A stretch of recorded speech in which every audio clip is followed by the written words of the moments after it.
great advisors have this superpower, right? They can Right. connect with people. It's why they're successful. And we've been really interested in how can we fuel that superpower? We're not trying to replace it, but how can we make them even better and more efficient and more targeted in using that? Because frankly, it's hard.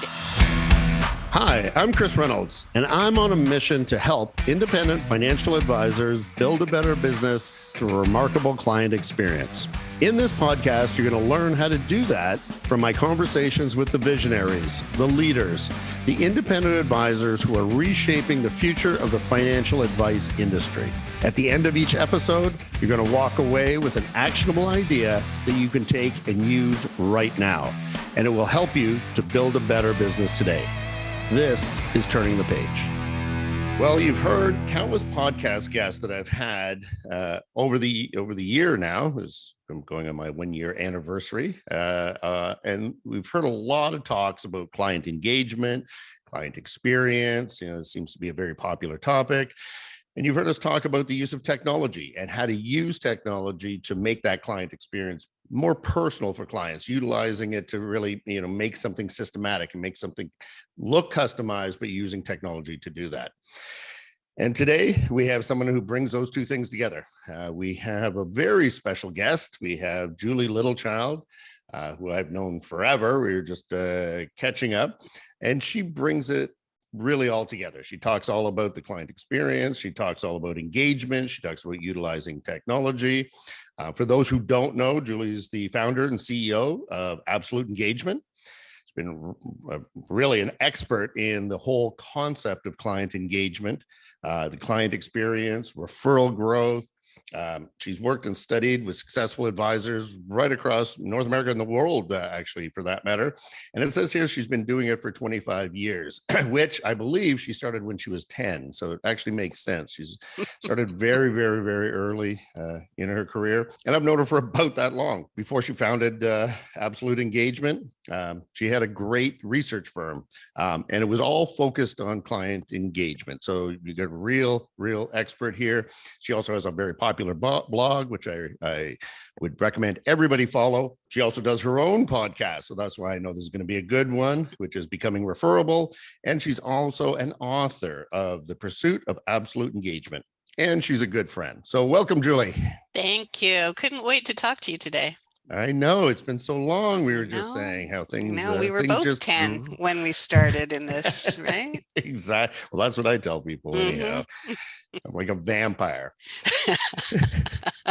So, Julie, I know your story, but for the audience, tell us your story. How did you get here? Yeah, I always like to think there was a very clear strategy, but of course these things emerge. But I can tell you there were a few key pivot points as I got into the industry. When I started in this industry, I was working with a consultant.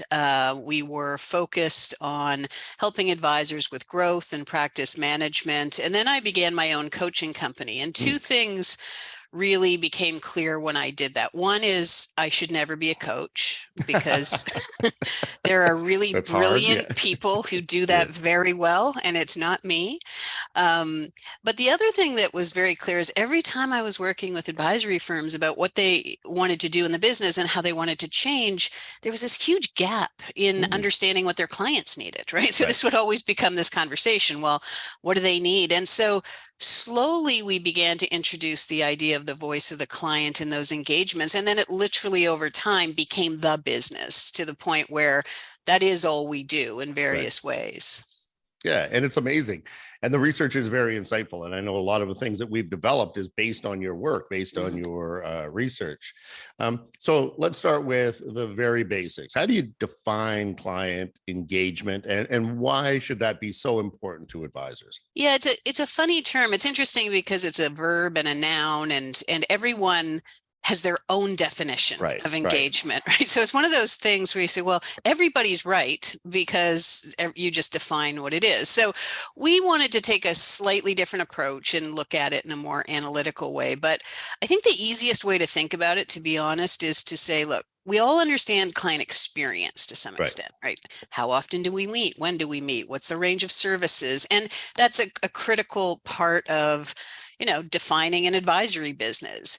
It's really what we deliver, if you think Right. about experience that way. And the way that we get really good at that is to understand client expectations, right? I want to meet twice a year, 4 times a year. I want Zoom, or I want in person, or what have you. Engagement is really about leadership and connection. And so, maybe the simplest example is to say, I may have a client experience whereby I meet with every client twice a year. That's my Right. experience. Engagement is about what we talk about. So, Hmm. do I have a process by which I can tease out what's most important? Can I co-create that agenda? Can I ensure that people walk away energized and inspired about their future? That's where we see going beyond expectations, kind of getting into feelings and needs and priorities. And that's a very different path. I would agree. And I think that's what makes a great advisor great, is their ability to really engage with their not only individual clients, but in a lot of cases, a group, a niche. Is there some examples that you can give of what you've seen that is really good engagement and sort of teasing out those emotions? Yeah. So look, in our world, the teasing out part always starts with having some way to capture that information. So whether that is doing a survey, which is probably the most traditional way to do it, whether it's some of the technology we've layered in to help do that on an ongoing basis, that I think that the two best examples, and I say best because they kind of get to the core of what we do, would be, how do we create more engaging conversations, and how do we create more engaging content and communications? So, just to pick up on that example I just sort of mentioned earlier, let's assume that an advisor has a great process in place for booking meetings, right? Very efficient. So we know who we're going to meet with, how often, that's triggered in my CRM. I get all of that, right? Critical to being able to run efficiently. Now, if we want that to be engaging, what we've seen really work really effectively is then incorporating a process whereby we're capturing how clients are feeling, not both individually and as a couple, Right. and bringing that into the agenda. So now we have a process that's fueled by a co-created agenda. So that's one example. Wow. The other example might be something as simple as, let's assume we've got an advisory business who shares content on a regular basis, maybe a newsletter, articles, whatever that might be. Right. And as part of the process of capturing information, we understand, here's exactly what clients told us they're interested in. And if I can then personalize the content. So Chris, you told me you're interested in, how to support aging parents, right? And now you get an article from me on how to support aging parents, right? So it's just kind of, it sounds obvious, it sounds simple, but to me, that's taking experience and making it more engaging. You know what? You're nailing it. And I spend a lot of time, as you do, talking to successful advisors and really trying to figure out that secret of success. And my observation is probably the same as yours.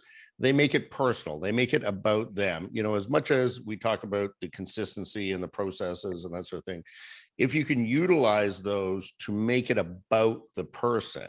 I'll give you an example that one advisor shared with me is they find out that if the client has a pet or not. Right. Okay. And then they send that client a collar personalized for that pet. Oh, that's cute. The raves and reviews of that is far in excess to any economic information you could possibly ever give that client, right? They'll remember the cat thing way more than they'll remember whether their portfolio was up 10%. Yeah, so you've got that kind of surprise and delight element with a lot of client engagement as well, where it's just unexpected, right? Who would have imagined I'm going to get this caller? And yeah, I think that makes a lot of sense. But, and I'd be interested in your perspective, because what's really driven us in the last while is this idea of, so as you rightly point out, great advisors have this superpower, right? They can Right. connect with people. It's why they're successful. And we've been really interested in how can we fuel that superpower? We're not trying to replace it, but how can we make them even better and more efficient and more targeted in using that? Because frankly, it's hard and it's a time suck to go that deep with clients. And, you mentioned technology and engagement. That's been really sort of capturing our imagination over the last while. Well, I know that you and your team have always been good on surveys and Hmm. utilizing surveys to really, to your point, tease out that Hmm. information. And yet, and it seems very logical to me, by the way. If you want to delight your clients, ask them what they want and what would delight them. Hmm. And yet the use of surveys in our industry is negligible. It's very rare that I will run into an advisor who on a regular basis is simply asking their clients what they like, what they Hmm. don't like, and trying to compile that, to your point, into some sort of data, or whether it's CRM, or Hmm. you can utilize any technology you want. Hmm. But we in a lot of cases we assume what our clients want as opposed to actually asking them what they want. We do, and we've absolutely seen that. There's a group who certainly do, and you see the benefits. And even then, if you had an advisory firm that's capturing feedback through a survey, maybe they're doing it once a year. That process is really good for measuring how you're doing, satisfaction, net promoter score, that kind of thing. It's good for understanding expectations and if they've changed. Do Right. people want virtual now versus in person? What they're not so great at is getting that real time, like digging into feelings and Right. needs and concerns, because those things, um, they're very fluid. First of all, they're different within couples. So I can't sit down with survey results with a Right. couple and say, well, one of you told me this, therefore both of you feel that. That would not be Yeah, that a would be good probably move, bad. a bad move. But also, you told me this 6 months ago, Right. right? And do you feel the same? So I think that's part of the future of the voice of the client, and it relates to engagement, is how do I get the right information at the right time, like as they're coming Right. in for a review, and how do we do that with prospects as well, right? Because that's kind of an interesting part of the equation. Right. That's sort of the next one. Well, it sort of goes to, like, technology has advanced so fast, Hmm. especially since COVID. Like, here Yeah. we are sitting in different cities Yep. across the world doing a podcast. The geography barrier is no longer a thing in financial advice. Before, Hmm. you were pretty much restricted in a client base within 1 hour of where your office was. Right. Driving for whether you're going to see them or they're going to see you. Now, Hmm. literally you can talk to anybody. Yep. How have you seen some of the changes in technology, and how have you seen it enhance or detract from client engagement? I'm going to say I haven't seen a lot of detraction unless it's being done poorly. Mm, Now, I guess it's mm, always a possibility. And look, I think one of the things I've observed, so you're right, like COVID changed everything. We no longer had a choice. So look at it now. It worked, right? right. So all of us who said we can't engage virtually, we can't, of course we can. You just have to, actually look at the camera and do it well, right? You have to It- learn how to do that. Um, One of the things I've observed is that the sometimes the biggest problem or barrier maybe to technology adoption is when we look in the mirror, because I tend to hear my clients don't want that, right. right? And that may be true, but often it's followed by a how do you know as well. Was really, I don't want that. Right. Yes. Therefore, I don't want my clients to want that. So I do think that we've got to let go of our own misconceptions. We've got to recognize that even if 70% of our clients are 70 plus, and we've decided that that demographic doesn't want technology. That means that 30% may. Right. And so we can't, the average doesn't matter in this Right. case. Yeah, no, your observation is the same that I see. Is it's usually what I want is I will extrapolate that feeling and that skill upon to my clients. You hear it all the time from Yeah. whether it's Zoom meetings or whether it's even something as simple as accessing their statement electronically. I hear things Absolutely. like, all my clients want paper. I was like, No, really? I'm like, who are your they clients and must where have a did they come very, from? very unique client Yeah, base in it's that like, case. wow, all of them? Yeah, all of them. Yeah. And Yeah, and I think that's kind of the interesting evolution. Now, I do think to the extent that there's a detraction or a downside, we're seeing some pushback. right. So I don't know if you've seen in the US, Michael Kitces does a technology map and We've it's actually had them on our updated. show. Yeah. Okay, Yeah. so we're on there twice now, which is kind Oh, of cool. But they're but the what's interesting is you look at that and you almost want to nap afterwards, just looking at it. You get because it's so overwhelming. So that's a real thing, the overwhelm and needing to understand, what do I actually need? And absolutely, I know people don't need another platform, another application to open. So integration, I think is driving so much of tech development right now, because we can't pile on more for advisors. We just need to make it easier. we just got to make it easier. Well, that was Mhm. also one of my questions is, the other thing that technology does is our time span or attention spans have Mm, I don't know about you, but they've yeah. dramatically reduced. I don't know what TikTok has done to this world, but anything that is longer now than 30 seconds has no interest to me whatsoever. Yeah. Um, are you seeing some of that type of attention span shortening in behalf of clients and Mhm. advisors? And is there anything that people can do about that, or what would be your advice? I think it is. Like I have a 13-year-old, so TikTok, I get that TikTok kind of view of the world. I also know a lot of adults who, Yeah. have the same thing, right? Unfortunately, I That's that. spend I'm way talking more to one of time them on right now. TikTok Okay. for an adult male. I should not be spending that much time on TikTok. There's some interesting stuff on there. Even I have to admit that. I would never say that to my son. Um, so look, I think there's a couple of things. So one of the things we noticed and this goes back to a study we did about a year and a half ago. We asked clients around meetings in particular, do you want the big comprehensive annual review, or would you prefer shorter, more frequent meetings? And there was definitely some energy around the latter. So, Hmm. I think you're seeing some preference shifts around things like that, and it's probably related. The other thing that I think we can start to think about is our attention spans are shorter. So we like snackable content. We like things that are quick. But I don't think that fundamentally changes advice. And sometimes Hmm. we get them mixed up. So as a client, if I have a question, I want to be able to go to an online portal to get that information because I'm thinking about it at 10 at night, right? Right. And I don't expect my advisor to pick up the phone at 10 at night and answer me. I want access to resources on things that I care about. So whether it's planning topics or what have you, I need that on demand. So we're seeing a shift in that direction. But that's a good thing because again, what that means is the advice that advisors provide, that's not an emergency situation. I've never had a Right. planning emergency in Right. the middle of the night, right? So that's okay. So just separate those two things. What do people need now?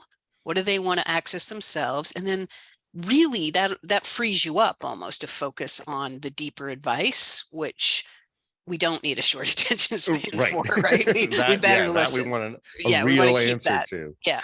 Well, and you may have seen this too. I've seen now advisors start to use sort of, I call them educational videos, where Mhm. they'll take little snippets and Yeah. they'll do something on RESPs and they'll do something on TFSAs and Mhm. they'll do something on, RIF withdrawals. Mhm. And the success has been quite good. I don't know if you've seen some examples like Mhm. that.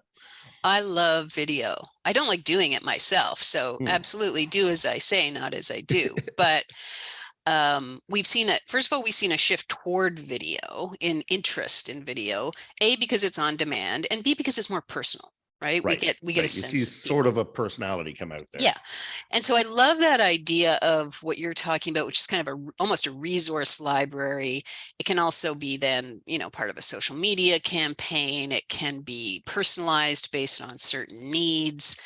The other part of video, which I appreciate as I say this, may or may not fall within everyone's compliance guardrails, so it has to be checked out, is using a tool like Loom or BombBomb to create quick, immediate one-on-one videos. So we've, we might be working with a client and we're sharing a survey. Well, sometimes I'll jump on and record a 2-minute walkthrough, and it's immediate. It's on your toolbar. You just do it and you send it. Love it, right? Because it I gotta look feels, into that. I haven't heard of those ones yet. it's See? really cool because it feels personal, but it actually saves time because you Oh, just cut out all this back and forth and questions. And I talked to one advisor this week who's, well, and he's not the first, but are using it for almost like interim reviews. It's like jumping on and saying, hey, here's what I'm noticing. No need to talk right now. But again, you feel like you've connected now. yeah. No, I love that idea. See, everyone learned something, See, including me even you today. have one Even thing to I learn. learned Okay. something after been kicking around for so long.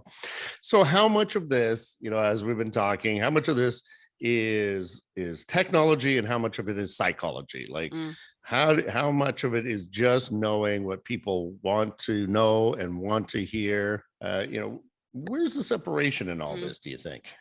I mean, ultimately, it's both, which I appreciate is a very Canadian answer. But like if I go back to that idea that the core superpower here, that's the psychology Right. of being able to tease out what matters, knowing when to push and when not to push, and how to bring couples together. And, all of that to me is that psychology part of it. I don't think we know what those things are. We can't assume what those things are. That's more of a skill set to me. And the technology is really just about how do we do this efficiently? How do Right. we walk into the meeting with an idea of what we should be focused on and where the needs are, rather than spending half of the meeting trying to tease that out? That's where I think, automation almost supports authenticity in a way, because it's not replacing it, it's just making it more efficient and more effective. No, makes perfect sense. Now, do you have any great examples of true client engagement that you've seen, meaning advisors and their success, and some of those stories for our audience? Because it always plays better when Yeah. you hear like, this person did this and this was the result. Results are hard to track with advisors because they Right. don't always give us the answers to that. However, a couple of things come to mind, and maybe I'll just go a little deeper on some of the examples I've kind of hinted at. One Right. is around communication. So we have one firm who diligently captures insights on what clients are interested in learning about. That gets fed into, they use HubSpot in this case for some sort of email distribution system, and it Right. segments clients based on what they're interested in. Hmm. And then they personalize it. So it's not, here's something I thought you'd be interested in because I think all of my clients should be interested in it. That's Right. one approach. It's not terrible, but it's not Right. personalized. It's, you told me you're interested in this, therefore I thought you'd find this of interest. Wow. Completely changes the tenor of the the whole communication. And so I think we've seen that work really effectively in terms of engagement, results, and satisfaction, but also referrals, because that Right. kind of stuff gets shared as well. um I was looking, just this morning I was looking at an example with a prospective client, but the concept of engagement. Right. We have a client that we've been working with who um, has mapped out a process for their introductory meetings. It's a very long agenda, and I love them dearly, but it was all about them, right? Right. Every Tell me, item on let that, me tell you about yeah, me, and after we're yeah, done, then you can tell me me about about me. me, yeah. Yeah. How do you like me so far? Yeah. And look, I mean, it was logical because it was like, here's all the questions they might have. And so we implemented this process of capturing what was on their minds before that introductory meeting. And when you look at the report, what we could see is it was a couple walking in the door. They weren't dramatically different, but his confidence in the future was substantially higher than hers. She was feeling concerned. She was feeling a bit out of control. She wasn't that clear. We also saw that on just a couple of concerns, in particular, knowing the family is going to be okay when they pass away, he was a lot lower than her, right? Because whatever, he had a lot wrapped up in that. Right. That fundamentally changed the conversation with that prospect, right? And so that is where they focused. So, that's a great example. The other things I'd throw out just real quick is, there's a lot of tools now as well. We love a tool called Bento. Now, in fairness, it's a US tool, so it depends on where you're listening from, but they kind of scrape the CRM, they look for life events, and then they send out planning content that's relevant to a life stage. Wow, that sounds super cool. I'm looking that one up too. Right. So you see how it's like, it's not trying to replace what you're trying to do. It's just making it a bit better, a bit more efficient. So just tons of examples. I have one client who was telling us about this couple that they've worked with for 20 years. And the female in this partnership would never come to review meetings, right? Which we hear this all the time. Yeah, all right. So he sent them this poll that we use in advance. And he said, can you guys just take some time, even if you don't come in, just take some time. And then they looked at it and they looked at how they felt. And they both came in for the first time in 2 decades because they could see that there was some misalignment in how they were thinking about the future. I thought, well, there's a win. Wow. See, this is a very good podcast, because as I said, we've heard other speakers talk about the experience and we've talked about the engagement, but this really is bringing it together. This is really making it in true life examples. So, I could probably talk about this all day, but now I go to a part called my rapid fire question. Well, everyone gets to know about you. So I got 3 questions. Okay. And answer them with the first thing that comes to mind. First of all, what do you love to do? Hang out with my son. That sounds like a cool thing to be doing. What was your most memorable client experience? My most memorable? It was a travel experience where I was trying to get home and things had been canceled, and they saw how upset I was because I was going to miss an important event, and they took the time to really understand that this wasn't just a simple late flight for me, and they found an answer. Wow. So they solved your problem, but they took time to hear you. Yeah. And that was the difference, is not just assuming, right? It was an understanding what's important to me compared to what might be important to someone else. Ooh, I like that one. And finally, how do you want to be known? Oh my gosh. That's the best. Or remembered. That's I like remembered. Known better, because remembered sounds kind of legacy. Creepy, but legacy. Yeah. But how do you want to be known? In probably in life and in this industry, I just want to be known as someone who worked incredibly hard and incredibly honestly to make things a little better, because we try to do so much beyond just the business and the revenue, and that kind of drives me sort of day in and day out, is just providing that kind of support. So I hope people think of that fondly at some point. Well, Julie, I can only speak for myself, but I will say that is how I will always Thank remember you. Because as I said, we've known each other quite a long time, and the contribution I think that you've made to the industry is fantastic. And because really it is what is important. We talk a lot about, not just this business, they talk about the business, but really at the end of the day, it's about people, and people is about how do you connect with people? How do you engage with people? How do you create a great experience that is that they remember, that is remarkable? And what your firm does also help, link it with some technology to make it that much easier to implement. As I said, I love your podcast. Everyone should read your book. Before we leave, any last parting words for my audience? No, it's been so great to connect. I think that really all we're trying to do is make relationships a little more human and find the tools to be able to do that. That's, I think, what's going to differentiate us, not just that experience that we deliver consistently. So I think that's the next level. And I'm thrilled to see people talking about that. I couldn't agree more. It's all about making that connection. Thank you so much, Julie. For everyone, Julie Littlechild, and a great podcast. Look forward to upcoming events. And if you have any questions or comments on this particular podcast, please contact me directly. Happy to have a virtual coffee or put your questions in the comments section. Happy to get back to you. Thanks for joining me on Turning the Page. What did you learn from today's episode? If you follow me on LinkedIn, please drop me a comment there. I'd love to chat with you about it over a virtual coffee. Send me a message on LinkedIn, or you can do so at our website. The link's in the show notes. I'm Chris Reynolds, and until next time.